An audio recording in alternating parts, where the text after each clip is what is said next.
Hi hello welcome to rose kitchen. ಯಾರೆಲ್ಲ video ನೋಡ್ತಾ ಇದ್ದೀರಾ ಪ್ಲೀಸ್ ಸಬ್ಸ್ಕ್ರೈಬ್ ಮಾಡಿ ಸಪೋರ್ಟ್ ಮಾಡಿ.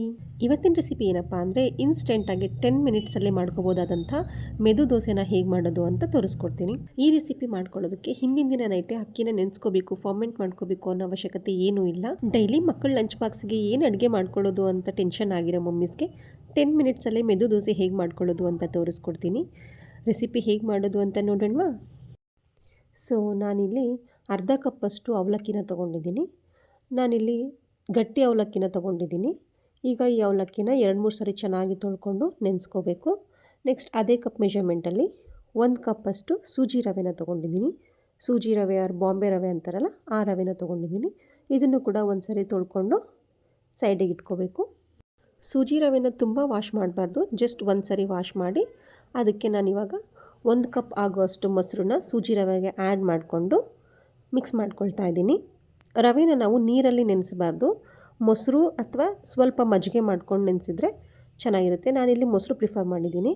1 ಕಪ್ಪಷ್ಟು ಮೊಸರು ಹಾಕ್ಕೊಂಡು ರವೆನ ಚೆನ್ನಾಗಿ ಮಿಕ್ಸ್ ಮಾಡಿ ಇಡ್ತೀನಿ. ಆ ರವೆ ಸ್ವಲ್ಪ ಮೊಸರು ನೀರಲ್ಲೇ ನೆಂದ್ಕೊಂಡು ಹರಳಿರೋ ಥರ ಆಗುತ್ತೆ.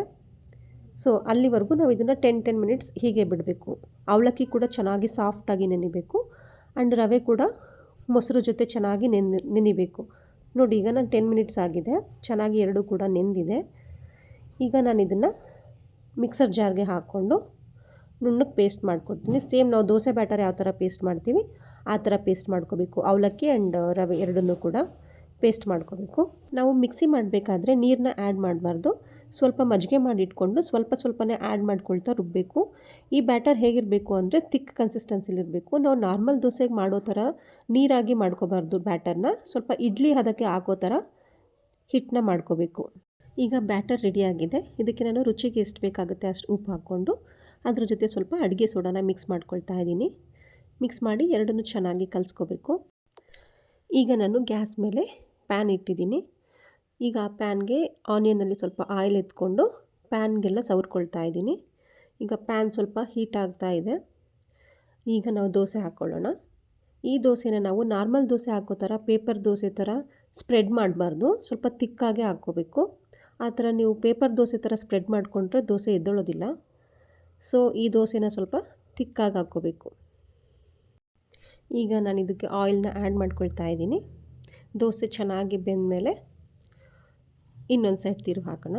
ನೋಡಿ ದೋಸೆ ಚೆನ್ನಾಗಿ ಎದ್ದಿದೆ. ದೋಸೆ ಎದ್ದೋಳಲ್ಲ, ಅಂಚಿಗೆ ಅಂಟ್ಕೊಳ್ಳುತ್ತೆ, ಈ ಥರ ಏನೂ ಆಗಲ್ಲ. ಚೆನ್ನಾಗಿ ದೋಸೆ ಹಂಚ್ಬಿಟ್ಟು ಎದ್ದೇಳುತ್ತೆ. ಬಟ್ ಸ್ವಲ್ಪ ದಪ್ಪ ಹಾಕ್ಕೋಬೇಕು ಅಷ್ಟೇ ದೋಸೆನ. ತುಂಬ ತೆಳ್ಳಗೆ ಹಾಕ್ಕೊಂಡ್ರೆ ದೋಸೆ ಕೆಟ್ಟೋಗುತ್ತೆ, ಬರಲ್ಲ. ಸೊ ಸೆಟ್ ದೋಸೆ ಹಾಕ್ತೀವಲ್ಲ ಆ ಥರ ಚಿಕ್ಕದಾಗಿ ದೋಸೆ ಹಾಕ್ಕೊಂಡ್ರೆ ದೋಸೆ ಚೆನ್ನಾಗಿ ಬರುತ್ತೆ ಆ್ಯಂಡ್ ತಿನ್ನೋಕ್ಕೂ ಕೂಡ ಸಖತ್ ಸ್ಮೂತಾಗಿರುತ್ತೆ. ನೀವಿಲ್ಲಿ ನೋಡ್ತಾ ಇರ್ಬೋದು ದೋಸೆ ಎಷ್ಟು ನೀಟಾಗಿ ಎದ್ದೇಳ್ತಾ ಇದೆ ಅಂತ. ದೋಸೆ ಮಾಡೋಕ್ಕೆ ಬರಲ್ಲ ಅನ್ನೋರು ಕೂಡ ಆರಾಮಾಗಿ ಈ ದೋಸೆನ ಮಾಡ್ಬೋದು, ಅಷ್ಟು ನೀಟಾಗಿ ಎದ್ದೇಳುತ್ತೆ. ಆ್ಯಂಡ್ ಮಾಡೋದು ಕೂಡ ತುಂಬಾ ಈಸಿ. ಎರಡೆರಡು ಇಂಗ್ರೀಡಿಯೆಂಟ್ಸ್ ಯೂಸ್ ಮಾಡಿಕೊಂಡು ಫಟಾಫಟ್ ಅಂತ ದೋಸೆ ಮಾಡ್ಕೋಬೋದು. ಆ್ಯಂಡ್ ದೋಸೆ ಕೂಡ ತುಂಬ ಚೆನ್ನಾಗಿ ಬರುತ್ತೆ. ಹಂಚಿಗೆ ಅಂಟ್ಕೊಳ್ಳೋದು ಆ ಥರ ಏನೂ ಆಗೋದಿಲ್ಲ. ನೀವಿಲ್ಲಿ ನೋಡ್ತಾ ಇರ್ಬೋದು ನಾನು ಇನ್ನೊಂದು ದೋಸೆ ಹಾಕಿ ತೋರಿಸ್ತಾ ಇದ್ದೀನಿ. ಸ್ವಲ್ಪ ದಪ್ಪನೇ ಹಾಕ್ಕೋಬೇಕು ಈ ದೋಸೆನ. ಸೆಟ್ ದೋಸೆ ಕನ್ಸಿಸ್ಟೆನ್ಸಿಲಿ ಹಾಕ್ಕೊಂಡ್ರೆ ಸರಿ ಹೋಗುತ್ತೆ. ಈಗ ನಾನಿಲ್ಲಿ ಎಣ್ಣೆ ಆ್ಯಡ್ ಮಾಡ್ಕೊಳ್ತಾ ಇದ್ದೀನಿ. ನೀವು ಬೇಕಿದ್ರೆ ತುಪ್ಪ ಕೂಡ ಹಾಕ್ಕೋಬೋದು. ಈಗ ನೀವು ನೋಡ್ಬೋದು, ನೋಡಿ ಎಷ್ಟು ಈಸಿಯಾಗಿ ಬರ್ತಾಯಿದೆ ದೋಸೆ.